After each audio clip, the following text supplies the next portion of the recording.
Thank you so much, Matthias, for joining me. Thank you for having me, Vivek. How are you today? I am doing really well. I first of all want to acknowledge that, it was just like a message on LinkedIn Yeah? that helped me to connect with you. I didn't expect you to reply that quickly, but you did. So really appreciate that. It's also, I know, amongst all the messages that you may receive on different channels, it's very not easy to respond to every one of them. So really appreciate that. And obviously, I was introduced to you through the book, The Intentional Organization. I could say that there are very few books that stood out for me in the realm of, we call it business book, leadership book. Mm-hmm. I think we were talking offline already. I really liked the typeface, the design overall, the way you and Sarah put it all together. It felt there was not just a lot of brain into it, but a lot of heart Yes. into making this happen. So I again want to appreciate that. Thank you so much. It was lots of hard blood, sweat, and also tears at times, but I think the end result is worth it. We're very happy with it. So I'm glad to hear you acknowledge that. Thank you. Welcome. I think also want to share a bit what the book did to me. And I shared this with some of my team members, some of my colleagues, and also my network about this book.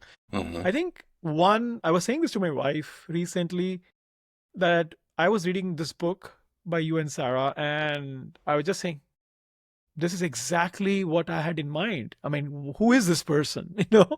And I was nodding my head so vividly. It's like, this is exactly the point I was trying to make.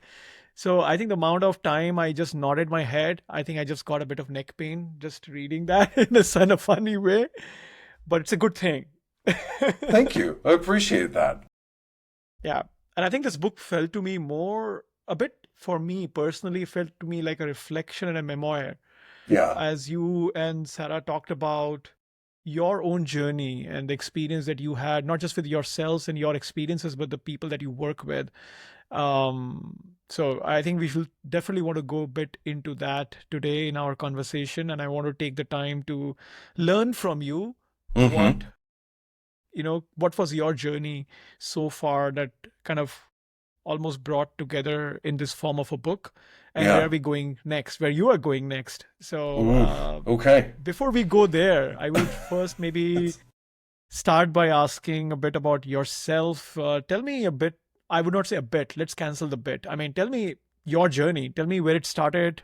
How did you get into tech, and probably the place you are right now? What Yeah. was the journey like so far?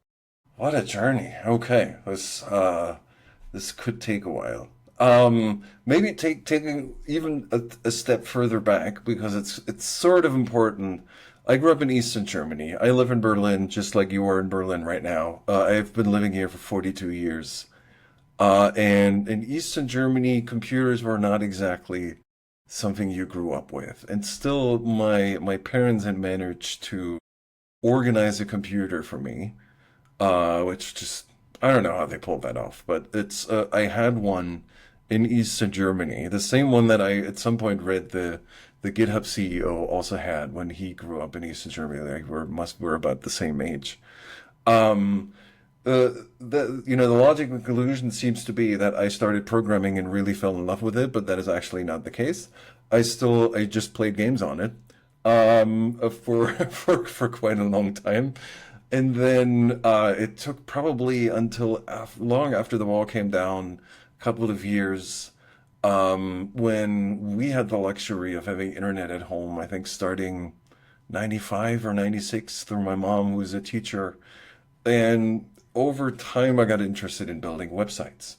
I think that's the thing that somewhat got me hooked on it when something like GeoCities came along, which, funnily enough, my business partner and co-author Sarah, she worked at GeoCities, which is always a mind-blowing story to me.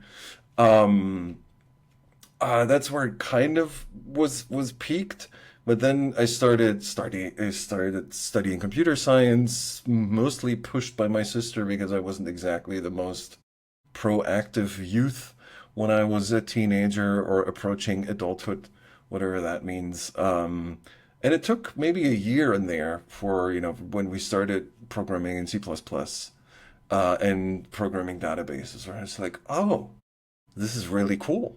You can make a computer do stuff, and there's some beauty, even though yes, it's C++, there's still beauty to C++. There's some beauty in this, and also just, SQL to me was has always been this this this beautiful language that is so strange in some ways, but is like it's very descriptive. Right? You can, just like in prompt engineering now, you can write database queries that are pages long and they will be impossible for anyone to decipher but yourself. But that was a moment where I was like, oh, this is really cool. And then I started shifting my focus a little bit more from, wanting to build websites, even though that's still in some way what I did throughout my career, and maybe taking uh, a route more focused on digital media, and started switching to more computer science topics like programming, databases, and network security came along somehow during my as I was studying Linux. All of that became a thing where it's like, oh, there's so much fun to be had with these computers, beyond just building websites as one example. Um, and I mean, I finished my diploma much better than I finished school, which is, there was a turnaround. I was not very good in school in some ways, which my daughter knows, so there's no secret here. She's already better than I was, so I think that's a good thing. Um, and after I finished, I started working, so I started looking for a software engineering job. This was a very, very different time in Berlin. This was 2003. There was nothing here in terms of IT or software development. Really nothing. Like companies like HP or IBM had a sales office here, but the prolific startup scene that we've been experiencing for the last maybe 20, 15, 20 years, that did not exist back then. Like even, then the companies that got more popular or well known, like SoundCloud, they were still years away. Um, I don't mean, it's like, uh, this is also the first time I then, as I've started this job, got a taste of management. Not because I was a manager. I started like as a lowly junior software engineer, but I had a boss who was it was someone I think of quite a bit, in his management style, and who was almost it was kind of an opposite motivation for me. Where in some things where it's like this, I would like to do it different than that. Like just as one example, like as I started, I was I was put on a new project. This was a greenfield project, so that was great. Built in Java, which was new to me back then. And I was like, this is fun. This is better than C++ plus plus, or different types of fun. And as I started, I was presented with a spreadsheet where that had all the estimates for the project in it. I didn't do the estimates. I was just presented with them to as the this is what you need. This is what we're holding you accountable for. That it is done in these times. And I mean, I had no idea about what software engineering as a practice or for a business meant back then. So I was like, okay, we'll see what happens. And of course, that spreadsheet, as most of these, many, maybe even all of these spreadsheets are, didn't turn out to be realistic. But still, as I was working on the project every week, I had to send a timesheet of all the hours that I worked on this project, that I put in, and how much was still left. And if the hours that were still left somehow diverged from what was in the spreadsheet, I heard back from this manager. It was a very interesting experience. And I mean, like this, I just, the management, engineering management as a practice also was not a thing back then. It's just, I think everybody was still trying to figure out what it even means to build software engineering companies that build products, and what management means in this whole practice. So of course, there's a thing that I realize now that for years we in engineering management and it started specifically ignoring the management science and experience that was already out there, right? But that's another sidebar in some ways. And I did get a new boss eventually. I took on a few more responsibilities that were focused on project management and also somewhat management-ish, but got a first taste of what that is like. And I think the only book that I had back then that was somewhat useful was by Scott Birkin. I think he worked at Microsoft, and he must have, maybe other than Andy Grove, must have written, I think Scott Birkin probably wrote the first management book that was focused on engineering, right? I think that maybe Michael Lobb was someone else, but Scott Birkin was all we had back then. And I was like, oh, this is interesting. This guy has an interesting approach, and of course, it's very different from what I had experienced. But then, as I had a new boss and these new responsibilities, I also got to experience like what it's like to work with someone who cares on the management level, right? It's not to say the other person didn't care, or they just had a different approach, right? I'm not going to label whether that was good or bad. It's just an approach that I sometimes looked at as like, this doesn't seem very efficient or effective. And I had a really good relationship with my new boss there. And we had so many conversations. He turned into a mentor and a coach in some ways. And I learned a lot there. And spent a good 3 years working at that company. And then eventually I was like, I want to explore more things, just touched more different types of projects and not spend all of my time working on one large product. Um, and so I started freelancing. And in, I mean, those were a couple of fascinating years. Like I worked at, back then, this was 2006, like startups slowly started emerging. My very first job back then was with Ruby on Rails, which was, I think I must have been the first person in Berlin or something to do a commercial gig using Ruby on Rails, something like that. It was very early and it was very fun. Um, I just started working on all kinds of different companies, like from Berlin startups very early, and then just went through several rounds. Um, Working for companies that sold ringtones at the time, which is also a very fascinating experience. And also working for really large consulting companies um, who worked for, well, other even larger corporate companies here in Germany. And those were just fascinating experiences. Like back then, having a MacBook was well, you made you a standout. And I remember once going into an office of these particular companies where everybody said, "Oh, wow, you have a Mac. How did you do that? How did you convince people that that's a thing?" But also, like in this time, you also get to experience, even working as a contractor, as a freelancer, different styles of management, right? There was a hands-on CTO somewhere who wanted the team to use his weekend projects in production, and I was like, no, we're not going to do that. I was a freelancer, so I didn't really have a say, but I still said, no, we're not going to put this thing into production that nobody knows how to use. And when it breaks, you'll be in a meeting, and nobody will know how to fix it. There was an early time of um, appreciating technology that, is reliable and somewhat boring, maybe even. Which I think accompanied me through my career a little bit. So mostly in software engineering, but also later, maybe even moving into CTO roles. Um, but yeah, I freelanced for a couple of years, but was really started to be interested in starting my own thing. Like it's, sometimes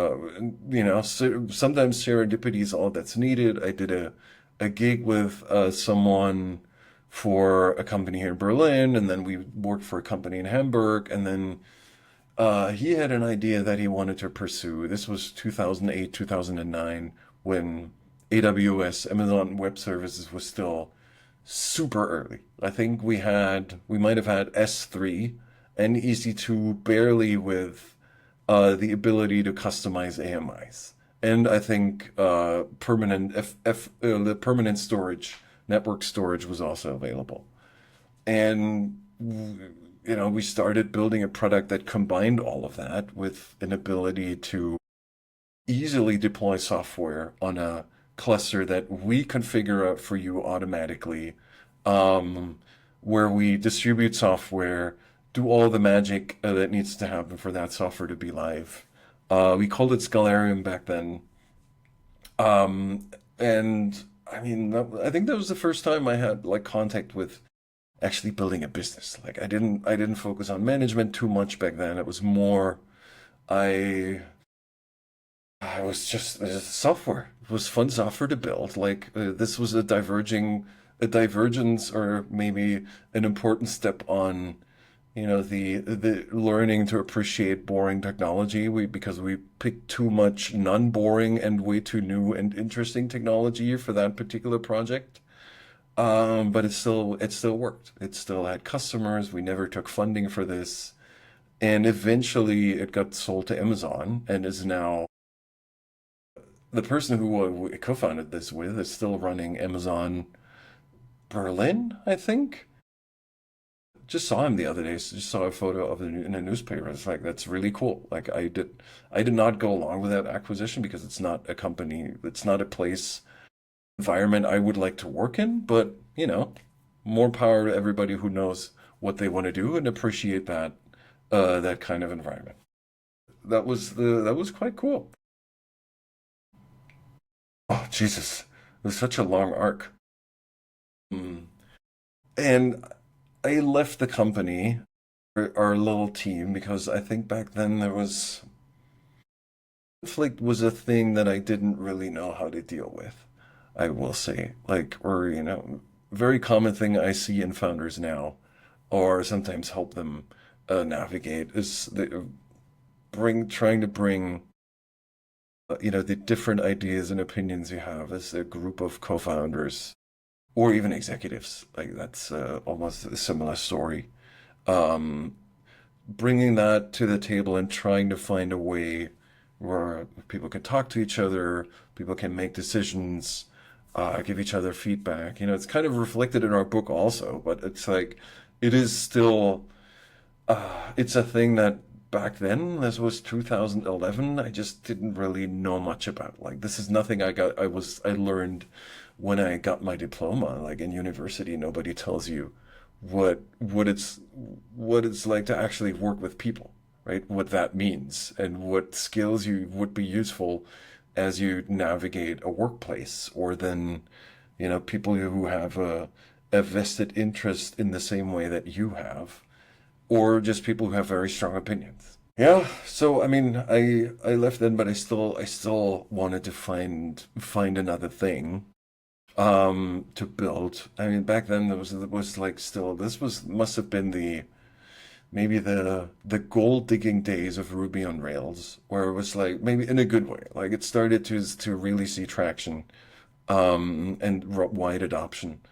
Um, and I had a few ideas around that, but also again serendipitously met one of the folks who started Travis CI in San Francisco at an event.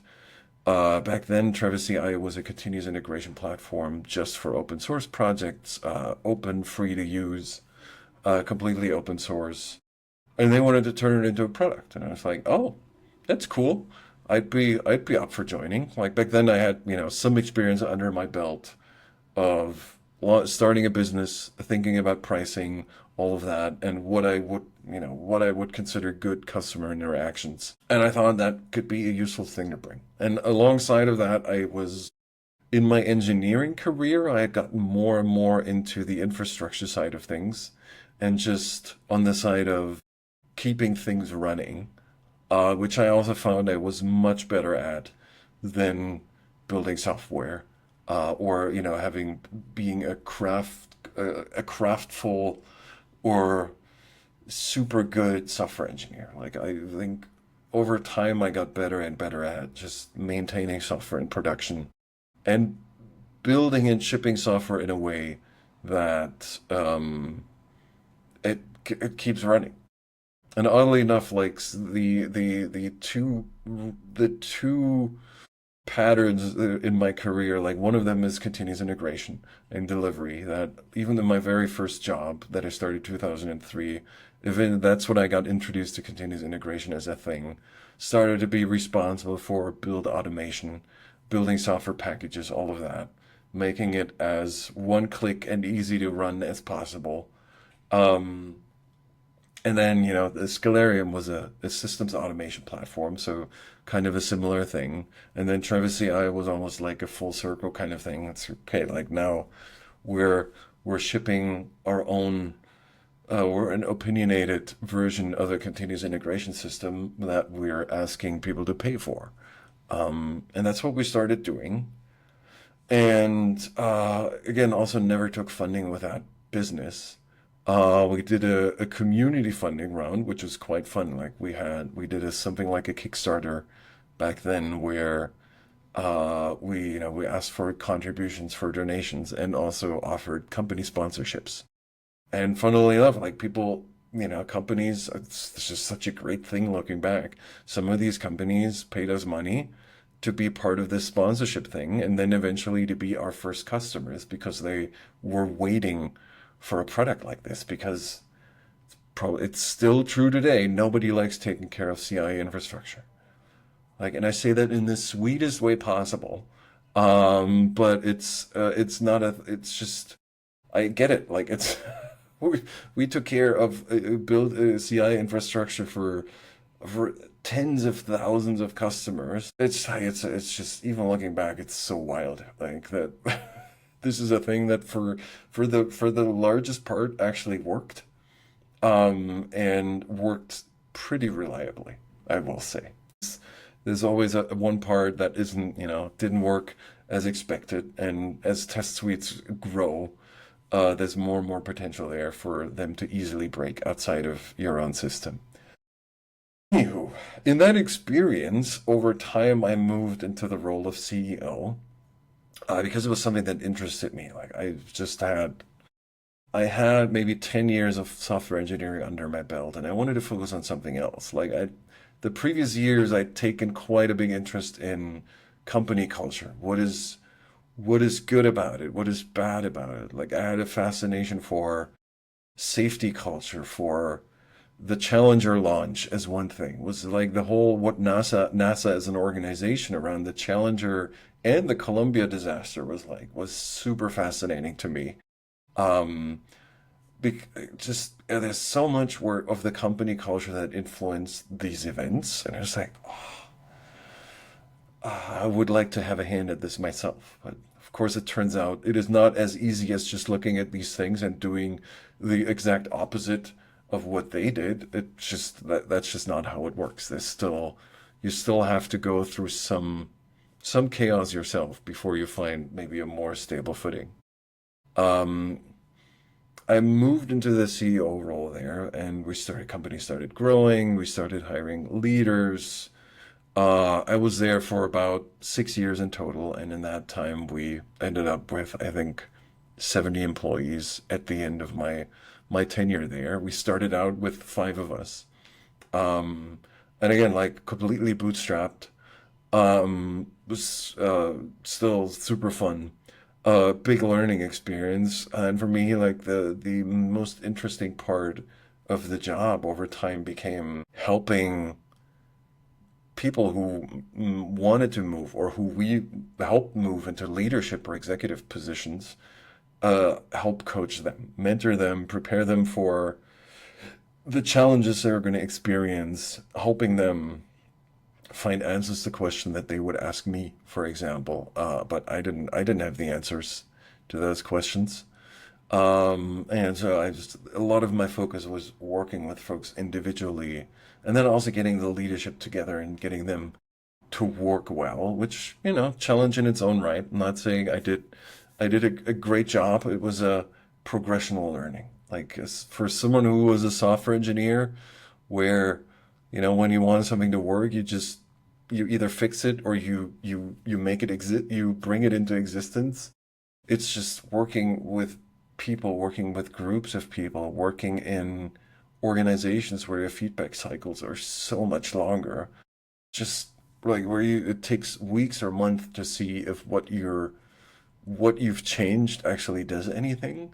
I was still looking back. That was a shift in my career. It's like I have no regrets about it. Like I think 2014 around May is when I wrote my last production line of code, and then I just said I can't do this anymore. Like I can't get into people's way. Somebody needs to really focus on building the organization rather than the working on the product. Right?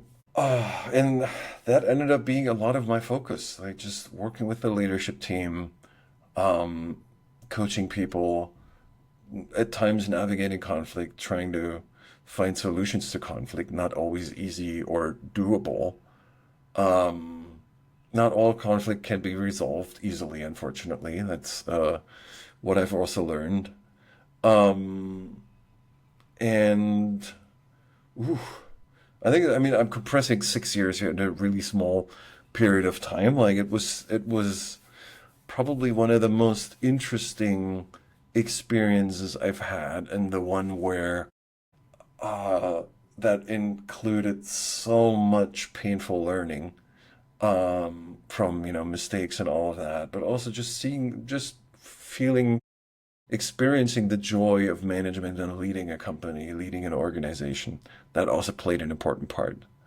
Um, and after I left, I would like to, A, work with people more, work with people on the individual level. And so I started coaching leaders here in Berlin, doing that for a while. And in that coaching, I learned, oh, I was a CEO, but I'm an engineer at heart, and I would like to I have so many ideas and things that I would like to try out that are focused on engineering as a practice, right? Engineering as processes, engineering as a culture, all of that.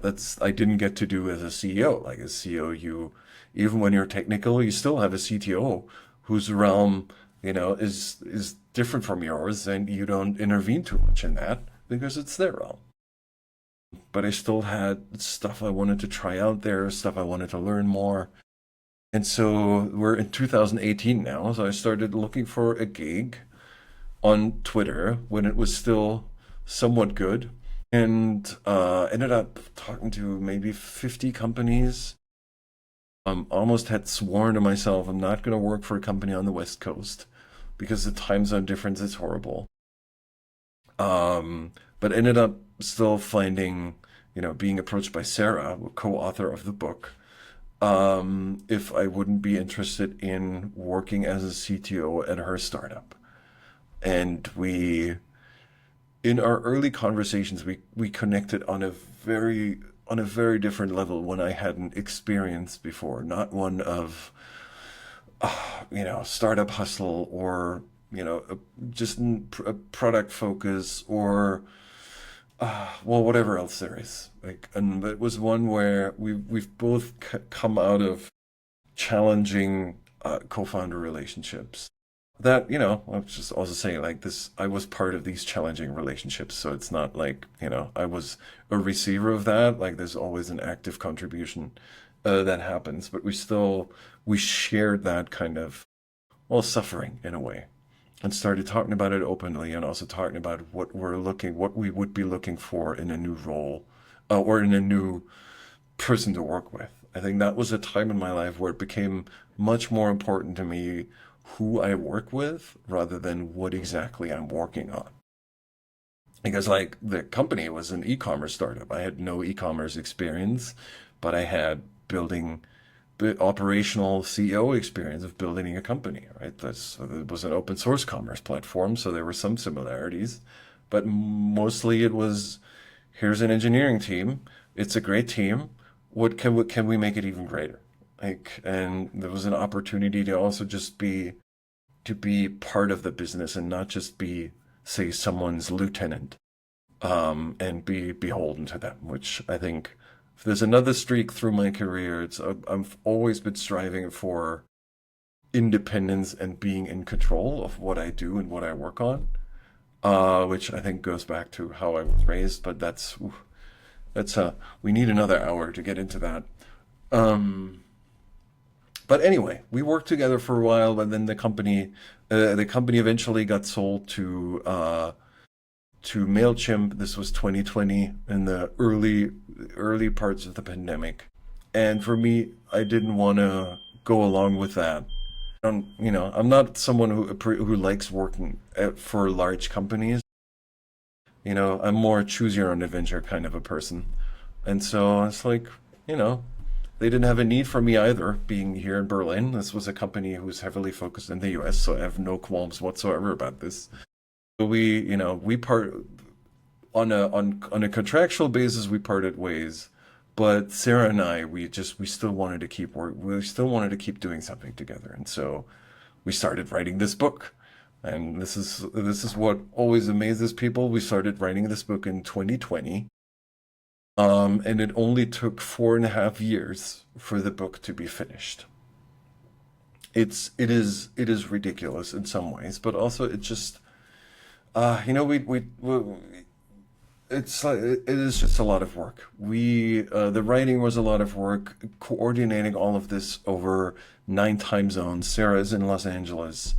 Over 9 time zones was a challenge. Then editors got involved and all of that. That was just, and then designers got involved, and it was just so much coordination that needed to happen, so much collaboration, and then life also happened for both of us where some things just took our attention for a while, like house renovation projects. A very interesting thing to learn about project management skills that I've come to appreciate, but that also work very differently from software engineering projects. Um, and I mean, we wrote this book together, started a business together where we're now focused on coaching, working with founders, working with leaders, um, both on an individual level and also on a team level. Like I've worked with the leadership teams, which is it's work I enjoy very much because I mean, as a coach, you also don't have your own team necessarily. I mean, we have, the two of us, but it's not like you have a leadership team unless, of course, you start a larger coaching company. But I've enjoyed that work greatly, especially with teams and I now work with, I focus a lot on technical leaders who, you know, in some ways share a trajectory with me. Engineers who somehow found their way into management. Some of them following that path intentionally, like career progression. Others co-founding companies, and then there's just someone needs to do the job. Someone needs to manage the engineering team. Um, it's a mix of all of that. And it's work I enjoy quite a bit. And now, in some ways, I can always point people to the book, which has been quite, which has been quite nice. Um, yeah. Ooh, I think here we are. We've slowly arrived in the year 25, um, where there's now a book that's published, and now we get to think about what we do next. Amazing. Thank you so much, Matthias, for, you know, going through those details. I think details matter. For me, few things that stood out, and I would love to get your, more details on it. You mentioned about maybe more specific area, this whole NASA disaster safety culture. Tell me more about it. What aspects of that kind of resonated with you that Mm-hmm. maybe pushed you in, thinking in building a safety culture, especially in a, maybe a technology environment, Yeah. also maybe fast moving environment. Say Yeah. more about that experience and what you found it useful to bring it up in the workplace. So much. What did I find interesting? I think the Challenger disaster as it happened, like, that was in the shortest way, there was, some an O-ring that is supposed to insulate the one of the booster rockets froze and, just broke, and fuel got out of the rocket and caught fire and the whole thing exploded. And Columbia was a different variation of this, but not an O-ring, but uh, different aspects where it was interesting to see um, all of the events that led up to this event, right? Just even the morning of or the evening of, I haven't read this book in so long, the evening before, there was a meeting where the engineers warned the management that the predicted frost that was supposed to happen overnight, not a common thing for Florida, but it was still, I think it was January, would cause issues with the O-ring. That was a known thing at NASA at that point. And it just really stood out to me that how much the the different pressures that existed influence management to say, we don't care, we're going to do it anyway. Right? Famously, there was a teacher on board. They took a civilian with them, and that teacher was supposed to give a lesson to her pupils from space, right? And there was also supposed to be an announcement or a State of the Union speech by the U.S. president just around the same time. So there was pressure to deliver on all of that because it was such a big public expectation for things to happen, right? And still, over the years leading up to this, as NASA was, had insane production pressures, had pressures of, getting shuttles up and down in quick succession, right, to make it actually economically viable, which they were never able to do because the shuttles were just not constructed for that. Like they didn't have enough parts, they didn't have enough money in the end because the budgets kept getting cut. Probably still happening that the NASA budgets are getting cut. Um, and so they had to deal with an environment where they had to be scrappy in some ways, like swapping parts from one shuttle to the next, which was in part what led to the Columbia disaster. Um, and also the other part that was interesting to me is like how this information, was known in one part of the organization, but as it was moving upwards, uh, it got lost in bullet points, in presentation bullet points, where those were still done on plastic slides and overhead projectors back in the day, which is sometimes a thing I think back to even from my school days. But how information gets lost as it moves upwards, and I think that to me is still one key aspect that I still work with my clients on, because I think that's as you move into a manager role, as you have, first you have your own team, then you have a team of teams, then you run an entire organization. That same thing is going to happen in your organization, and the flow of the information is going to follow the pattern of what information is rewarded and what information is punished, right? Or what information is like discarded or just like this can't be true, stuff like this, right? Where there's a halo effect at the top, or an effect of ignorance that rather focuses on a rosy picture of the world than just taking reality as is.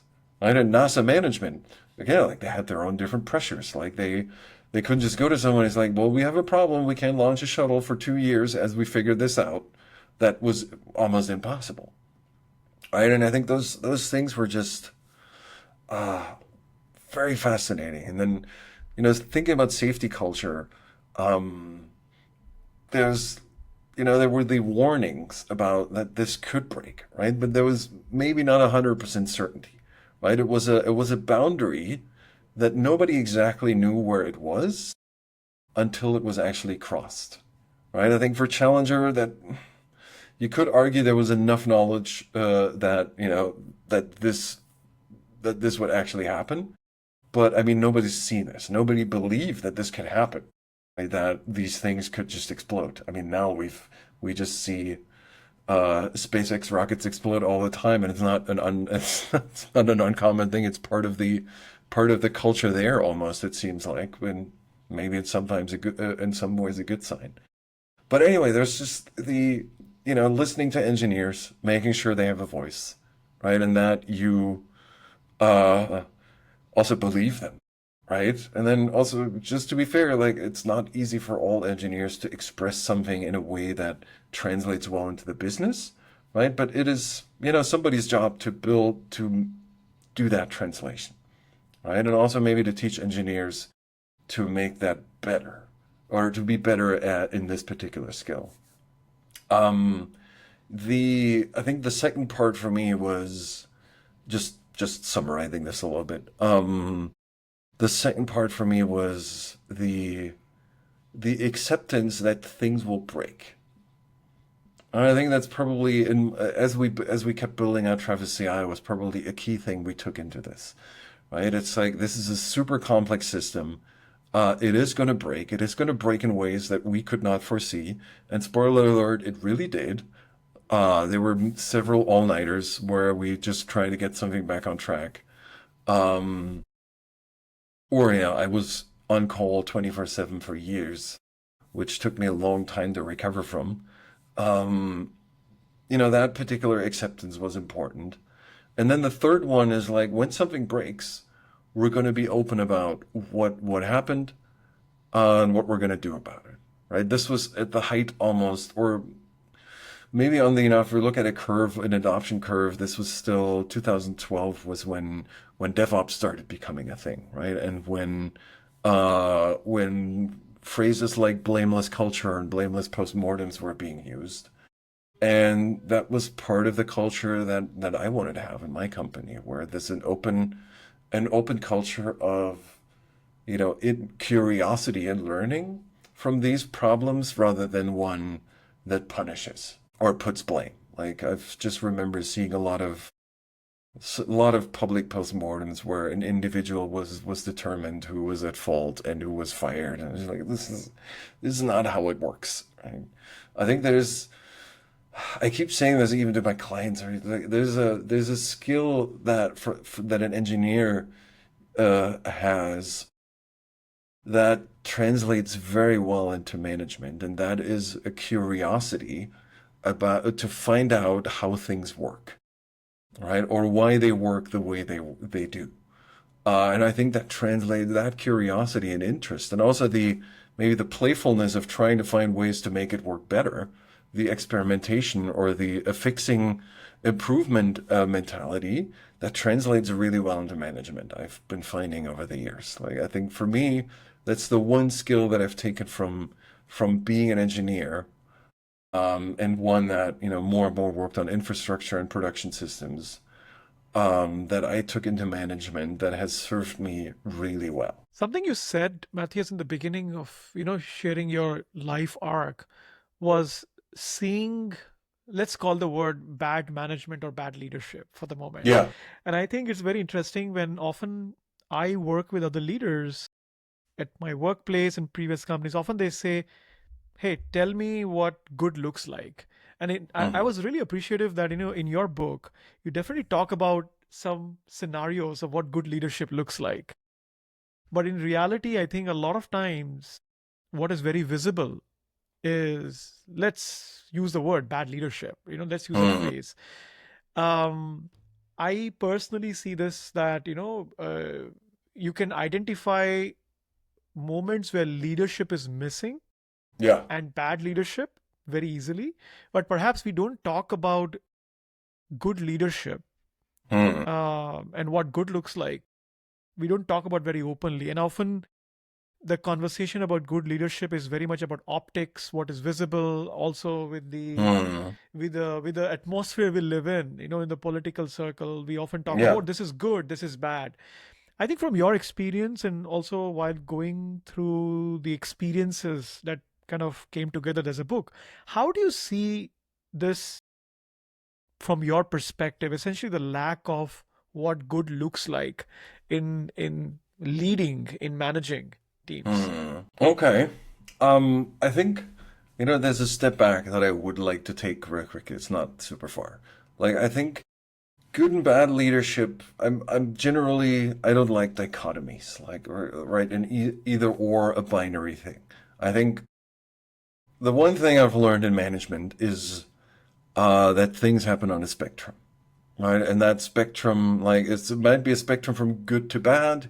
It might be a spectrum from, as we say in the book, from, as your delegation style is you're either very minimalist or hands off, or you're hoarding things and you're involved everywhere.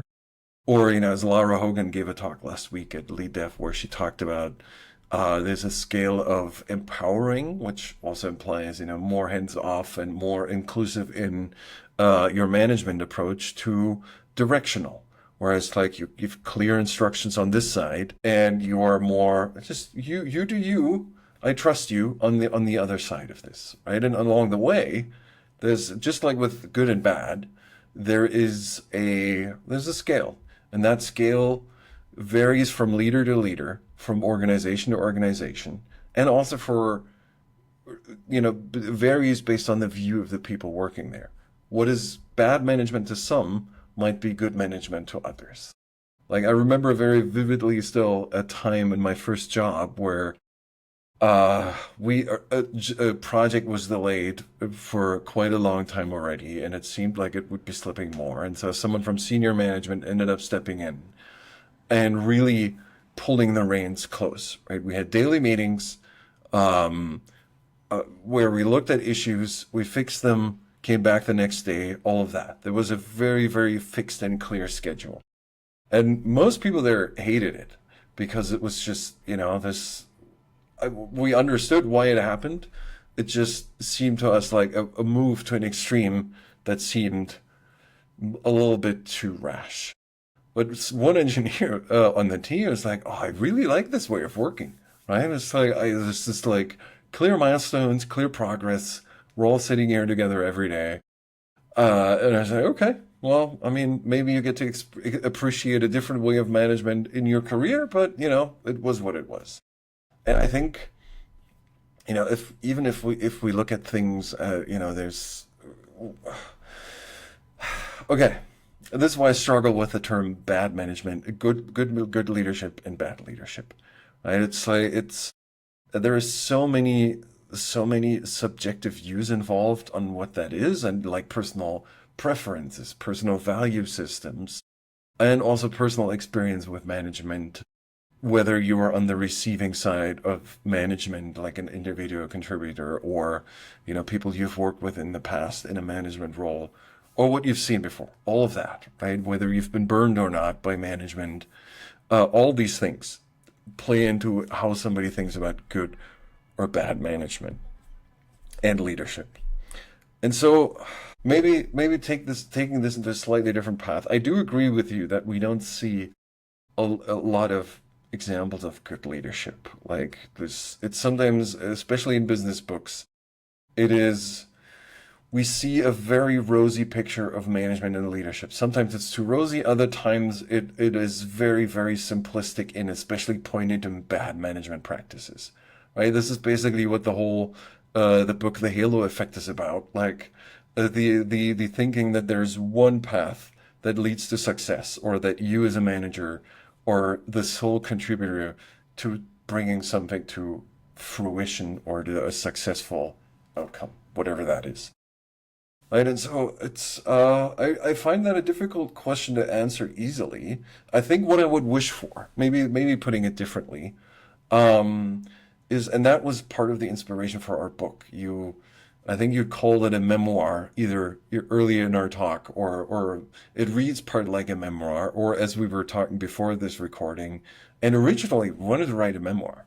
Like this was, we felt like the startup, there was not enough candid writing out there about what the founder experience is really like, with all its just insane amount of ups and downs that can happen within just a single day.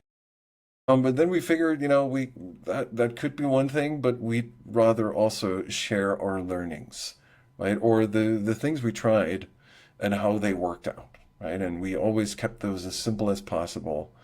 Um, and to make them relatable, like it's like, oh, I can see myself in this situation.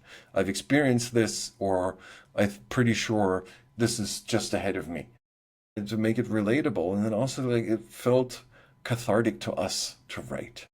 And I think the point I'm trying to make there is like, what I would love to see is less business books and writing that is focused on looking at, what good or bad leadership from the outside, where we don't really know. Like, if I look at a business book and it tells me, For example, about Wells Fargo and how Wells Fargo started upselling customers to open more and more accounts because, or Wells Fargo employees started upselling customers because there was pressure from above, right? There's a simplistic view you can have on this and say this is bad leadership, but that, and it might have been, right? But it's, we from the outside reading this in a book or even writing this book, we just don't know, right? We don't know enough about what was happening in board meeting rooms, in executive leadership team meeting rooms, in the communication that happened internally.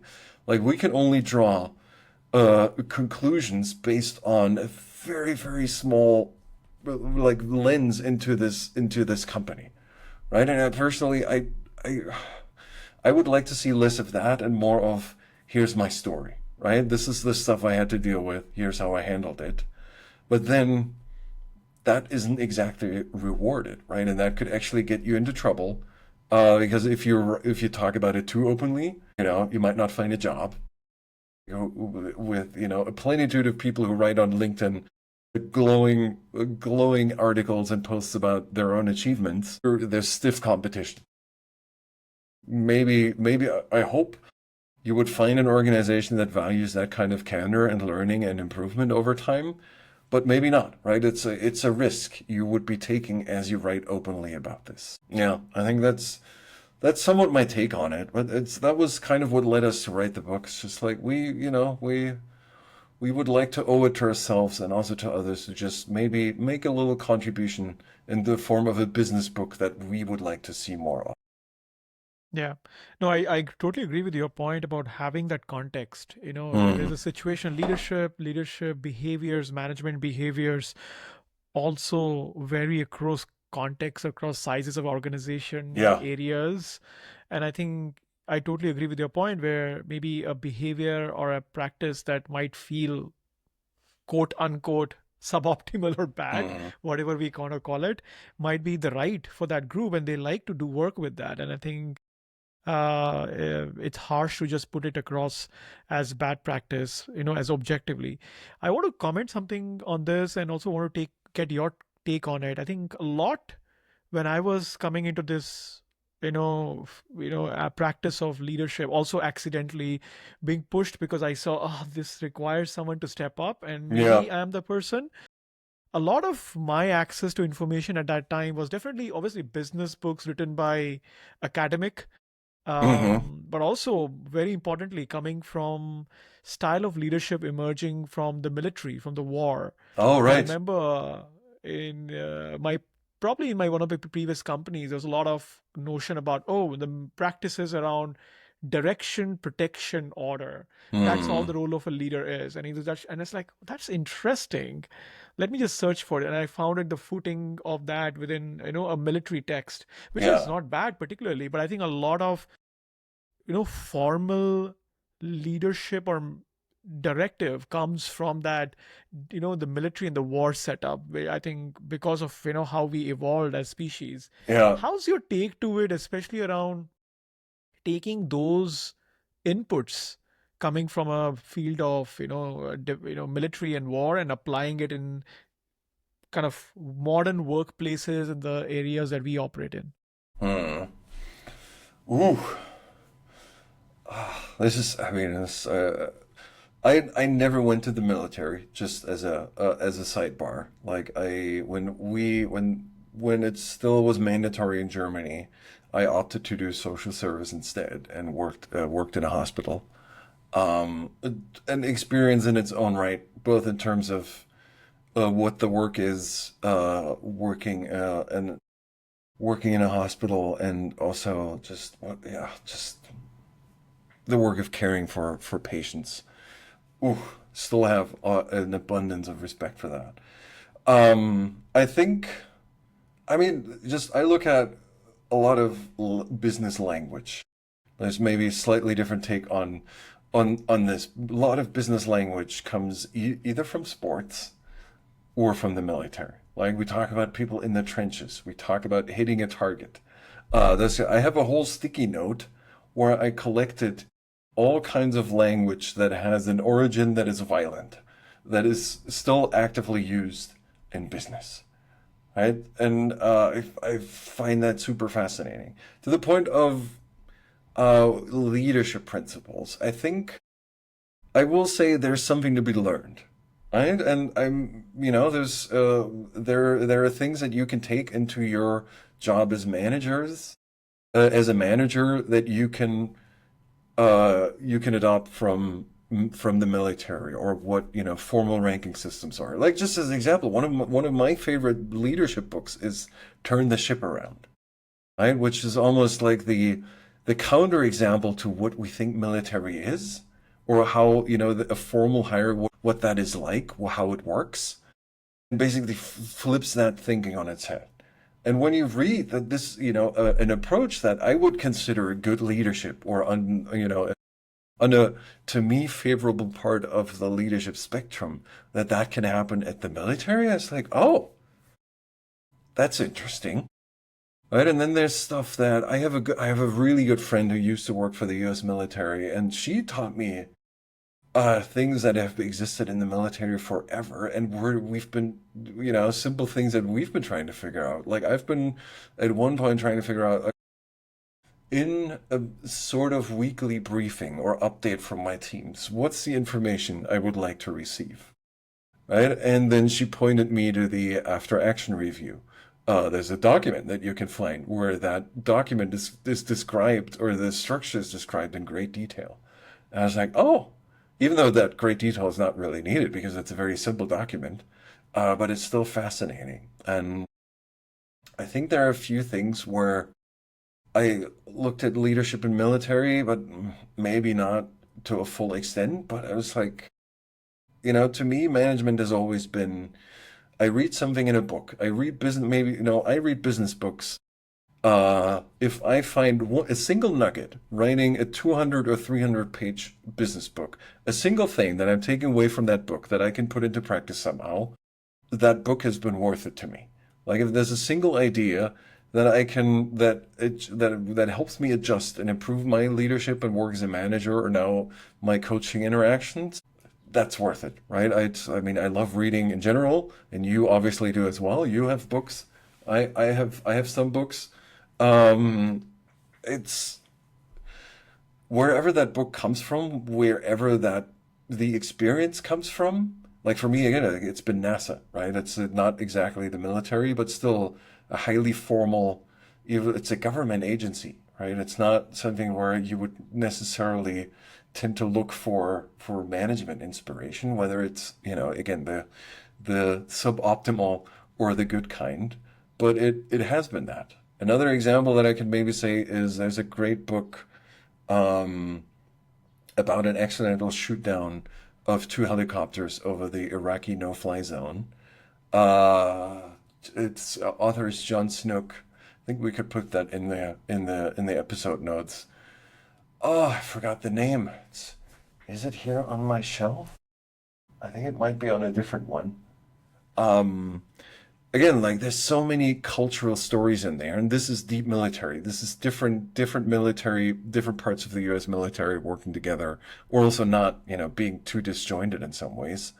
Um, and there is, and again, like I just wherever I can find inspiration, I will take it, right? And sometimes you do need to be aware that whatever inspiration you took maybe has a violent background in some ways, and if that is acceptable and you will still take the good parts for you.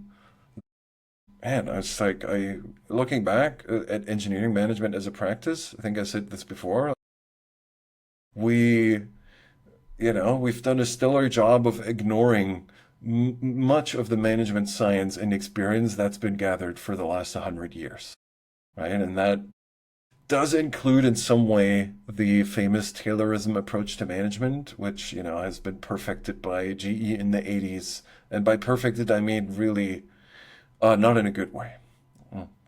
It's worked for them for a while, at least in terms of what the for shareholder value. But it's still, it's ruined management for a while. But still, like we have had all this treasure trove of experience that we could just pick and choose from, and somehow, in some ways, and this includes me as well. Like we just, for a while, we just went on our own adventure, and it's like, oh, this engineering is a completely different practice from everything that came before, right? So we'll have to build our own custom thing. That's where the engineers in us maybe took over. Like we're not going to buy, we're going to build. Like it's um and I was like not sure. Like one of my favorite management books, other than Turn the Ship Around, is High Output Management by Andy Grove. Right, it's one of the books that I've always gone back to. That took me years to figure out what he means, what the metaphor really means in practice of his breakfast production line. I was like, what is that? How do I apply that to software engineering? What does he mean? Like, I don't. But it's been a fun riddle, right? And I think the book that has really brought that more into the fray for us is the Phoenix Project, that has ties back into The Goal by Elliot Goldratt from the 80s, or even it must yes it was the 80s. That was influenced by the Toyota production system, and all of that, right? Which is another influence that I've had in my, not just because it was continuous integration and delivery that was my business. And there were folks who brought this kind of thinking, the lean thinking, the Kanban thinking, into software engineering, but also the practice of giving power to people working the production line, right? Even the power to stop the production line. Those were cultural things that were fascinating to me, right? And I think we've done better as we started looking to other into other areas, into other industries, and how they have been doing management for quite a long time. Right? And again, like wherever that knowledge comes from, I'm game. Like if that is helpful to improve management, like if it's the military that we can look towards with its abundance of acronyms, um, it'll do. Maybe I'll put you in spot for something interesting. I mean, do you see any of this emerging, like, let's say, modern application of practices from the military, from sports, that you see sometimes we over index in a modern work environment? I remember you using the word violence a bit, which is Hmm. interesting for me. But from your experiences coaching other leaders, having seen in different spaces, do you see a specific practice that perhaps emerge in military or the sports circles, which maybe we try to maybe over invest or over index in modern environments? It's okay to put me on the spot, by the way. That's what I'm here for. Um, I don't I don't think I do. I think the language that originates in both is has been a particular pet peeve of mine. Um, Mostly because I mean business language has the tendency to be in some ways exclusionary, like again through acronyms, which I think it shares with the military. And in other ways,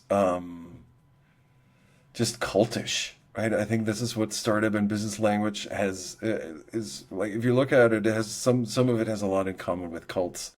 It's the creation of memes and language and acronyms that are unique and only known to a specific group of people, and not to people who are not part of this inner circle. Um, Beyond that, I'm not sure I have something I can easily point to. That doesn't mean there might not be something. It's just not, there's nothing that immediately comes to mind for me. Stuff has been taken on too much. I think the for a while the OODA loop was very popular. Oh, what is it? Almost too popular. Although it has, I mean, it has a good intention, right? It's Yeah. observe, orient, decide, act, right? The thing it does is it gives you a very simple framework, but in some ways it's way too simplistic and can be interpreted in all kinds of ways. And if you just say let's OODA this problem, like that can mean a ton of things to even this like 10 people who are in the same room.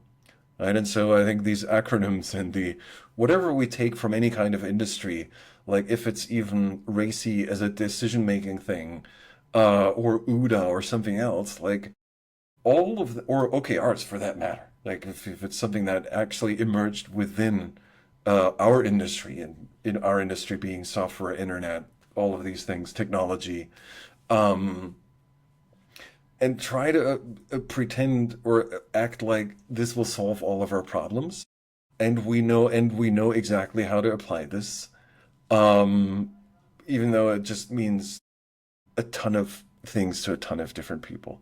I think there's still a tendency to take acronyms, take overly simplistic frameworks. You know, another example is the Eisenhower matrix. Is it's just it's very simple. It's useful, but it leaves a lot to be desired in what it actually means in practice. And think that those will solve problems in the easiest way possible, right? Without having to do much more. I think that that tendency still exists to this day. I've experienced it last week, talking to someone about Shape Up, the you know the software building and shipping process, and whether it's a viable alternative to doing Scrum, for example. Like it's yeah, I think again my biggest pet peeve is the language that we still use that goes back to the military. In some ways, it's like there's probably other words we could use, but then again, that's a personal preference in some ways. It's a value system that comes into play. Um, you know, might is it a thing for me? It's a pet peeve for me. It might not be for other people. So Yeah. Now, I realized the other book that you were referring was the book Friendly Fire by Scott Snook. great book. I think that book and the Challenger launch decision are two of the books that I read pretty early on in my career, and they're just if company culture is interesting to you, and also maybe the technical details, like Friendly Fire is all about organizational dysfunction, right? It's again, it doesn't put the label bad on it, right? It recognizes that the conditions that brought about this shoot down were not all intentional, right? This was just a thing that emerged over years, over the rules that have been built up, the maybe even unspoken assumptions that have been made. And I think the Challenger launch decision is similar in that way. And they just tackle this from, you know, with one focus on NASA, the other focus on the military. Highly recommend these books. Like I think they've probably been one of the non-business books that have shaped my thinking about organizations the most early on in my career. I think there were two of the inspirations that have led to my wanting to try my own hand at building a company and trying to lead that company, right? And the third one being Drive by Dan Pink, where he talks about the different types of motivation and how intrinsic motivation is the more powerful one. Um, and yeah, it's highly recommend those books. The Challenger Launch Decision by by Diane Vaughan and Friendly Fire by John Snook. Was it Scott Snook or no? It was John I think Snook. Scott Scott Snook. Snook. Sorry. Yeah, Yes. amazing. I want to maybe switch gears on something that I picked up from the book. There was a call out around this phrase called, protecting the team like a poop Mm-hmm. umbrella. Yeah. How do you protect the team, especially on the politics at a different level? Again, very common, as we would see in an organization. I think I resonated with that point, but I also wanted to get your take on something that I observe myself and also, the leaders I worked with Yeah. is essentially also creating an environment where as leaders and managers, we tend to coddle our team a lot. So Mm-hmm. overprotection to an extent that the team becomes almost reliant on you to protect Yeah. themselves for every single conflict, every single environment, and not giving them space to also just go through the process. Maybe it's a little bit of messy. From your experience working with leaders, how do you find a good balance between where you need to open up a poop umbrella and where maybe you maybe delay this poop umbrella a bit? And I can give you a context. One of my previous bosses, she used to mention that, Vivek, you should not be too quick in putting water on a fire Mm-hmm. and maybe think a bit before, taking out that fire. Maybe sometimes you need that fire to lit a bit more, And I think that she was coming from a place where I was, when my initial years, quite quick in coming in, solving the conflict for the Yeah. team, and feeling that, oh, thank God I was able to protect the team in that environment. And I also felt going through that journey, was I coddling the team, overprotecting the team? Maybe I should be more restrained in, opening up my poop umbrella Uh-huh. early. How do you see that balance? How do you see that, dichotomy between that? I mean, I think the tendency is uh, as you move into management is to keep the poop umbrella and protect your team, right? Especially when you come from an engineering role and you move into a management role. And for example, you've been, again, like burned by a manager before, right? Like you've had bad experience where people were dumping their poop on you. By the way, our book has 10 mentions of the word poop. It's something we explicitly kept track of. Just saying. Um, the that tendency is very understandable, like protecting your team and also wanting to be there for them, wanting to help them, wanting to resolve the conflict, or also answer questions, right? And protect them from whatever politics happen above you. Because like there's also this thinking like we need, engineers need to focus, they need to get their work done, and they don't need to, or don't want to be distracted, right? All of that are for valid reasons. Like I've worked with folks, being their manager who had a tendency to do that, who wanted their engineers to just focus on code, just improving their product, right? But then there's something to exactly what you said. It's like you take a certain level of autonomy away from them when you always try to resolve their conflicts or even just always answer their questions, right? A very common problem is for early managers or even for all managers at all levels is that they always want to be there for their team.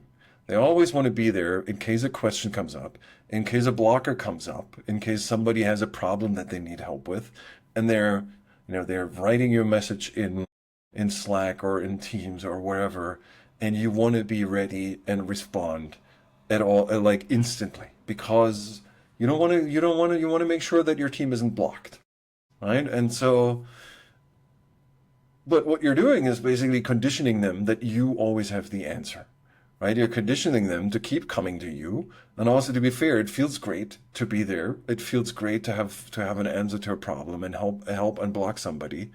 Um, it's like there's some value you can extract from that or this is the value I contribute to the team, right? But you'll just be part of this vicious cycle, this endless loop of people continuing to come to you because they know they can, and they know they might not have to solve this thing on their own.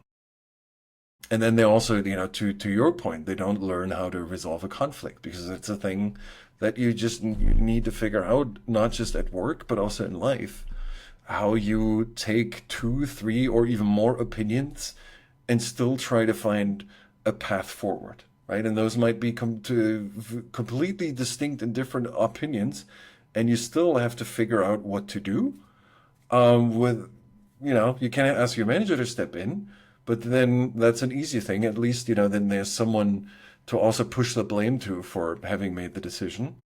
Then, it's like, just did you, it is part of the journey of growing up or being a grown up to me that uh, you learn how to do these things, right? And also just sometimes learn how to when you have a very strong opinion, when somebody has one and you can't find a way to just say, okay, let's try your thing.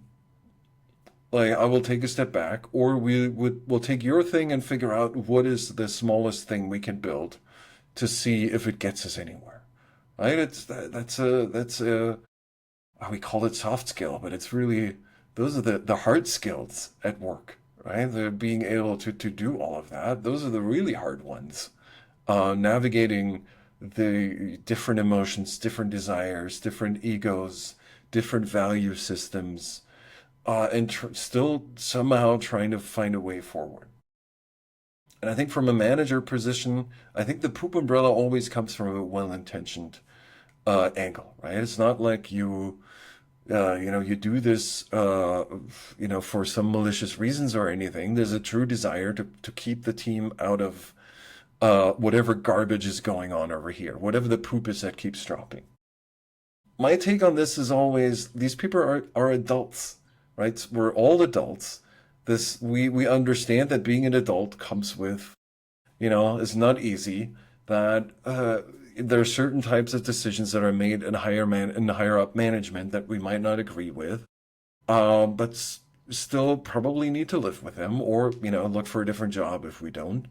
But it's probably just going to be the same thing there unless we start our own company to experience what it's really like to be up in senior management, and then understand that it's not the easiest job, right? To make these kinds of decisions and communicate them well. It's not an excuse, but anyway, um, I think overall we take some agency away from the team, where it's like giving them information and trusting that they will do what they consider the right thing with that information, right? Or if we're worried, we can at least share the information and say, like, well, discuss it with the team, right? Gather their feedback, pass on that feedback, and that's really all we might be able to do, depending on where we sit in the hierarchy. Like I just, the poop umbrella. Yes, it keeps it keeps politics away from people, but sometimes the politics, how whatever the context is of how a decision was made, is important. Maybe it's more important more often than it isn't important. And it's just like, the a popular thing last year was the return to office mandate. Right? I've had people come to me and it's like, I don't believe in this mandate. I don't know how to explain it to my team. Um, and I don't really, I get no information from management. And then, there's stuff I can't or don't want to pass on. It's like, well, just, you know, if you don't know why this is a thing, you can also just say that. Like, but it's still your job to pass on the information because that's the role you are in as a middle manager. As a middle manager, you are a conduit, right? You're an information conduit, a translator from one direction to the other. It goes into at least three directions. If you could, like, one is up, one is down, and the other is with your peers, for example, right? And then maybe you can add other layers. And that is a complex thing, but you have to pass on the information, right? If you don't disagree with a return to office mandate, that's fine. You can make the decision to tell that to your team, but it's also like, give the team all of the information you have and trust that they are grown up enough to deal with it, right? And that might mean maybe a little bit more turmoil than usual for a while, but I will always err on the side of candor and transparency, at least at this point in my life, than trying to shield people from information that if I give it to them, I can usually trust that they will process it in some healthy way. I want to switch gears, Matthias, to something now that we're hearing more often in the Mm-hmm. news, in the popular media about the role of middle management. I think especially the narrative you get to hear about, in the era of zero interest return phenomena being over, cost efficiency, we need less of middle managers. You need managers to do everything under the sun, be hands on, do everything it takes, Yeah. and also manage people. I think it's a little bit shaky when I talk to people moving into this role. They said, "Oh, is it really the right time to move officially as a formal leader, also being in like a middle management roles?"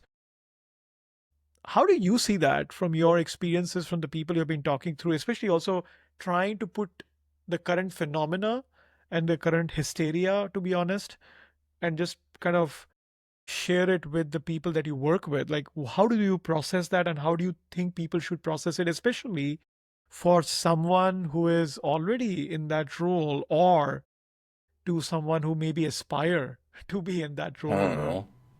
in their careers? Mm-hmm. I mean, I think the current reality is as you described it. It is like the engineering management role as it existed before, say 2020, was a different one. Like now more responsibilities have been piled on, like just writing code again, or being more involved in product decisions or technical decision making, to name a few of them, right? Whilst you also, provide your team with a certain level of career perspective or helping them on their path and whatnot. And I mean, we can be honest here, like just trying to get all of these things under one umbrella is to me like it's a clear path to burnout. Like that seems, you will drop one of these hats like often. Like the more stuff you focus on in a management role, the less stuff you will have for each of them, and the less focus and attention you can put on each of them, and that is generally to the detriment of whatever is part of your responsibilities if you try to do all of them well, which, oof, I think that's maybe a little bit of context. How do it's I have opinions about it on how right or useful that is. I'm just not sure. I'm just, if that does anything. But like, to me, it is a fallacy to think that you can just ask somebody to that already is taken care of, probably through reductions in force. Maybe their team has grown from 6 to 10 or 12 people, because like just they've thinned out management layers or recombined teams or went through reorgs or restructurings. It's a fallacy to think that you can just give them even more responsibility than that and think they and assume they will still do a great job. And that is more, and that saying that is more aimed into people in senior and executive management roles who tend to think this is a realistic thing, right? That's one angle. The other side is that from I actually have to do this work and I need to figure out how, right? And I want to avoid getting burnt out. Um, One thing to consider there is like you might have technical decision making responsibilities, you might have code responsibilities or product decision responsibilities or expectations at least, right? It's even though these expectations exist, there's still stuff where you can look at like what of this can I delegate, right? Like because I mean being a manager doesn't isn't about doing it all yourself. There might be expectations for the role, but and in some ways you might be measured. Your success might be measured by some of them, right? I think one piece is being really clear about what is your success as a manager, as someone who's in middle or lower management. What is that success measured by, right? By your superior, by the person who hires you, whoever, or the organization as a whole, right? I think understanding that can be helpful in figuring out how do you really divide up your time, to focus on each of these things, and what is the stuff that you can delegate, right? Where you still bear the responsibility that it gets done, but you don't necessarily have to have the responsibility of having to do it yourself, right? Because the irony is, as you move up into senior management, the skills of being involved, like hands-on, in all of these very minute discussions and decisions, that's actually not going to be valuable, right? Because like you just move away from all of that really, really quickly, and that's actually the skills you need to learn as you want to move up in management. So there's some irony in this trend of going back to engineering managers being hands-on, and what the trajectory in management actually looks like in terms of the skills. Anyway, one thing, for example, like technical decisions, right? Or even product decisions in some way. There are ways you can figure out of how to get your team more involved in these, right? I think this is one thing where, again, like this, it's a different kind of poop umbrella where we shield the team not just from politics, but also from responsibility, right? Where if I have a capable engineer on my team that is, that I could even nurture and help grow into maybe something more of a tech lead or a staff engineer or something, for that person being more involved in technical decision making, even just being your sidekick and where you can hand off work to them, um, it can be an incredibly useful opportunity, right? So there's two ways of thinking about this. It's not just making sure that you don't burn out, that you hand off some responsibilities, but it's also like handing off responsibility to somebody else is also a sponsorship moment. It's like I could give someone a new set of responsibilities that they can stretch into, and that could be an interesting opportunity for them, right? And I think there's just the thinking that is probably fostered more, or that I would recommend, is just to think scrappy about things and not, think about all the things that you can hand off and delegate to somebody else with clear expectations. And again, like what is the clear setting of, how will we measure success? What is our feedback cycle around this? All of that. How do we interact on this work? But also scrapping the sense of really figuring out what are the important parts of each of these responsibilities and focusing on those, right? And most important being, there's this thing of like highest leverage work, right? Where what is the work I need to do that gets me the highest returns, right? For example, I'm not gonna necessarily go into the details of a specific feature that needs to be built. I'm rather gonna focus on building the structures and frameworks that help the team make these decisions now and also in the foreseeable future, right? Like a strategy or whatever else helps them make decisions. And I think it just, yeah, the necessity is to be scrappier and still, fulfilling the responsibilities in just how you divide up your time and just being more intentional about it. And sometimes that also means telling your team, I need to focus on this, and I will not be able to respond to inquiries for the next 2 to 4 hours because I'm doing this other thing.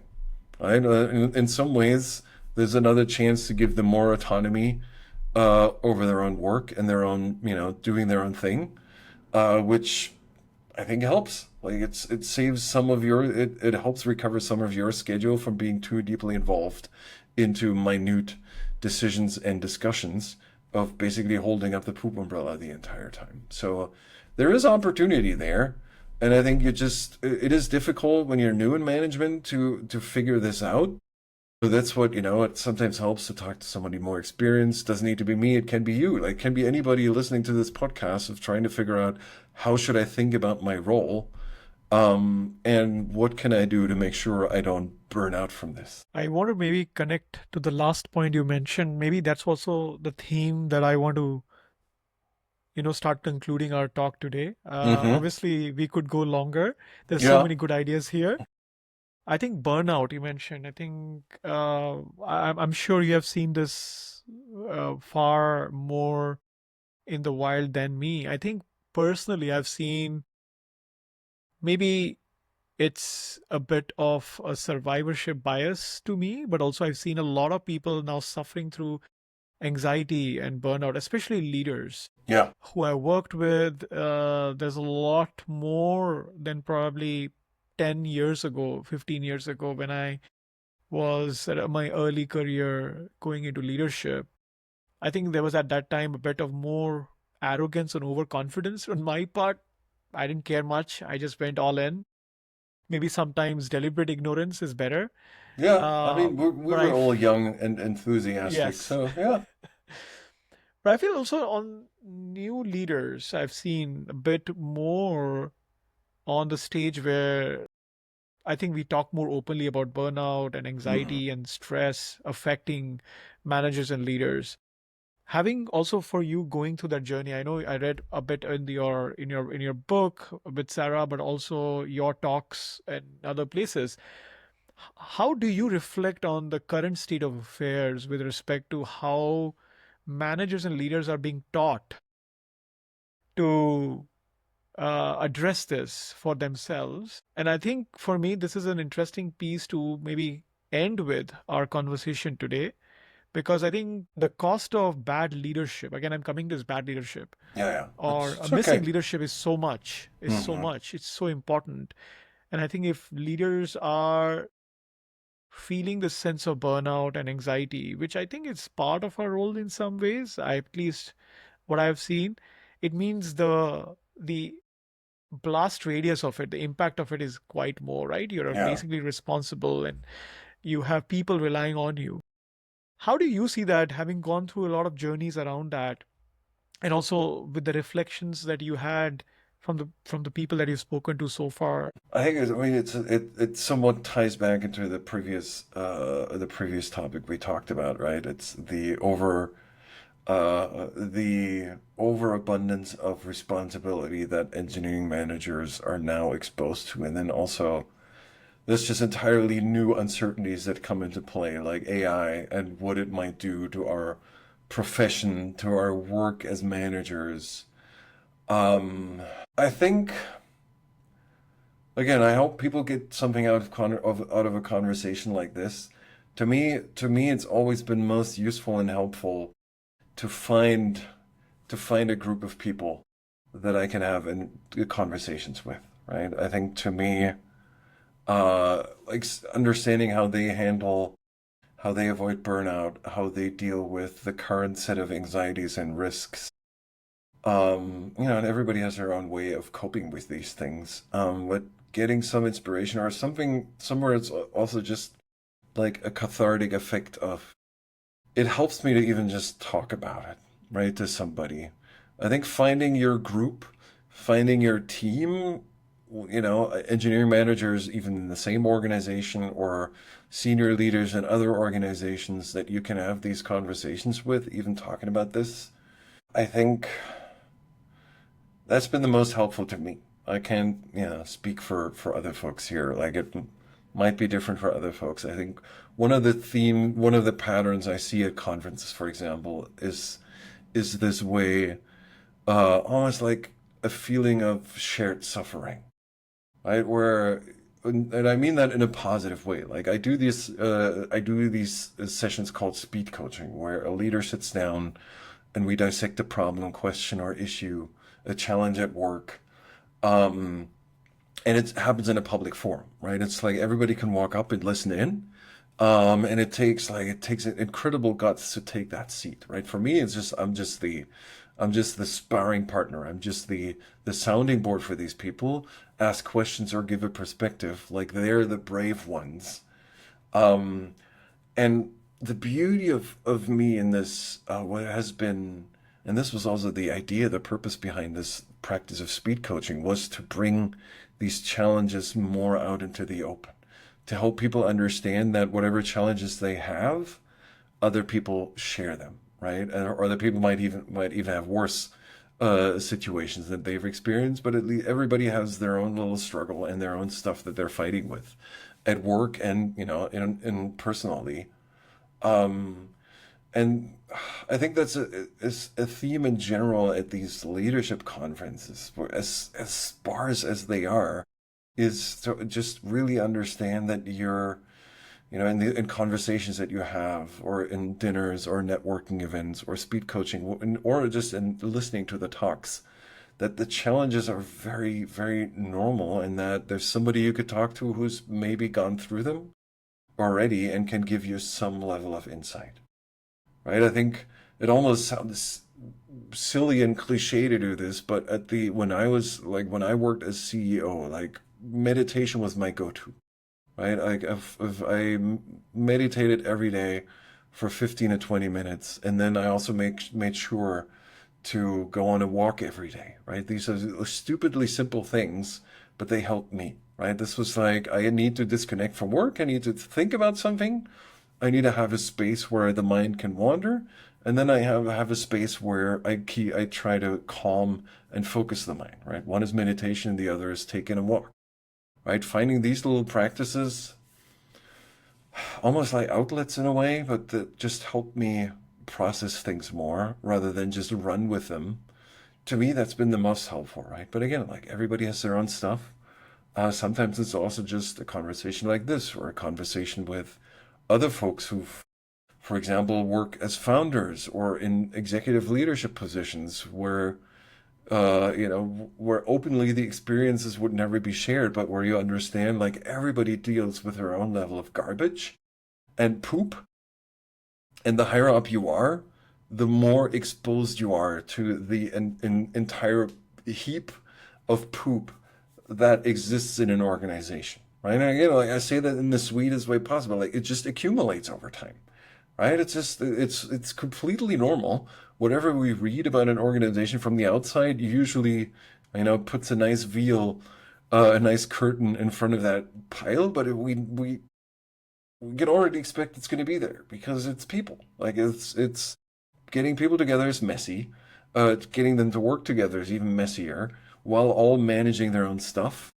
And I think I would certainly wish for more organizations who help their people on this journey. Unfortunately, as we established in the beginning, it's become more of the norm to not do that and just throw people into the deep end.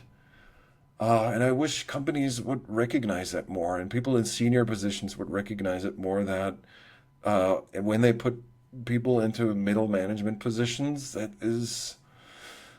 that's a difficult job that is generally unsupported and really needs more support, right? I hear so many stories from middle managers who talk about how they've seen conflicts, they've experienced conflicts, but when they go to their manager, there's just nothing happens, right? They're just really hands off. They're running from meeting to meeting themselves without really looking around.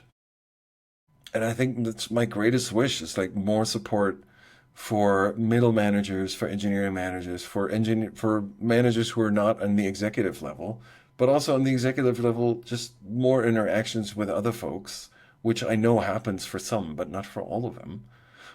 Because it can be quite intimidating to approach somebody, right? When somebody sends me an email and they have an issue, even if it's out of the blue, I will respond. Like those are the difficult ones, right? It's just yeah.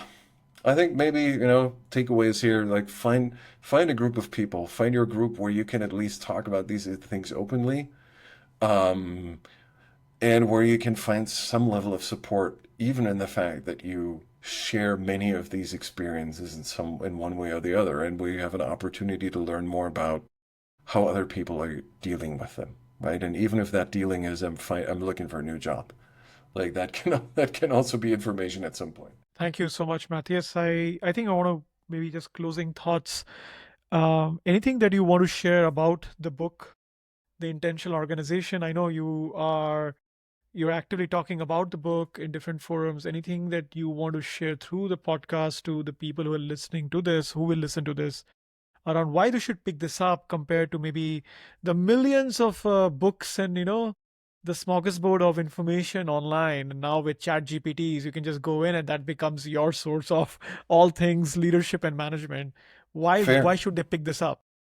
I think when we wrote the book, we set out to write one that we wanted to have ourselves. Like we say this even on the back cover. Like when Sarah and I started out as managers, as leaders, we were struggling. I think this is, probably obvious at this point in the podcast, like as we went through this entire journey, my journey, for example, there was a lack of books where you could just go and see, like, I have this problem. For example, I'm thinking about meetings, or I would like my team to make more decisions on their own rather than coming to me.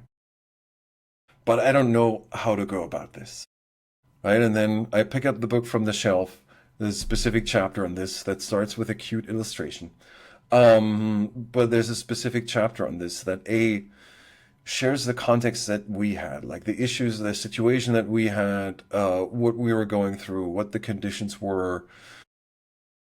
We wanted to make it relatable, right? That you could see yourself in these anecdotes, right? Where it's like, oh, I'm having the context is very similar. It might not be exactly the same, but context is similar. And we wanted to offer simple approaches on how to solve that problem, right? And it's a reference in a way. It's a management and leadership reference that it's best to have on your shelf that you can pull down when you have an issue and you want to know more about how did Matthias and Sarah solve this, rather than, to your point about the abundance of other business books. And what we talked about earlier, how does this author think a certain organization solved this problem just looking at the information they had from the outside?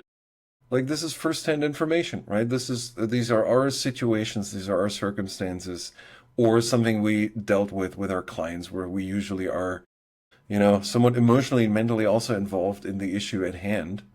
And we know it can work. And we want to have a simple starting point for people rather than offering them a grand unified theory of management, which many other books do. Rather, this is grounded in reality. It's simple advice. You can take what is in here and make it your own. But here's a starting point of how you could think about this thing, right? And we trust that your creativity will take you further. Or you go to ChatGPT and ask it for a little bit more insight on this, right? It's perfectly fine. But what ChatGPT doesn't have is a personally relatable story to this, right? And I think to me, these are the more interesting pieces in management, and I certainly hope in our book, they are interesting to our readers and to the people who pick it up. Thank you again, Matthias. I really appreciate you taking this time. Thank I you so really much for having enjoyed. me. Absolutely. I really enjoyed the conversation. I know there are like I was making some notes as we were talking like, oh, this requires a separate conversation, but Yeah, definitely something to pick it up in a probably the round two. I hope I can yeah, get we your can make time that again. happen for sure. Yeah. Yeah. Amazing. Again, this we'll definitely keep connected, and I wish you good luck, and Thank you. also hope to also get you also get Sarah and you together on maybe a subsequent conversation, Oh, yeah, for managing the sure. time. Yeah, Yeah. we can make that Amazing. happen. Thank you so much for having Thank you so much, and I look forward of sharing more me. about Yeah, this book in different places and different opportunities I get to, and I really wish you good luck. thank you so much.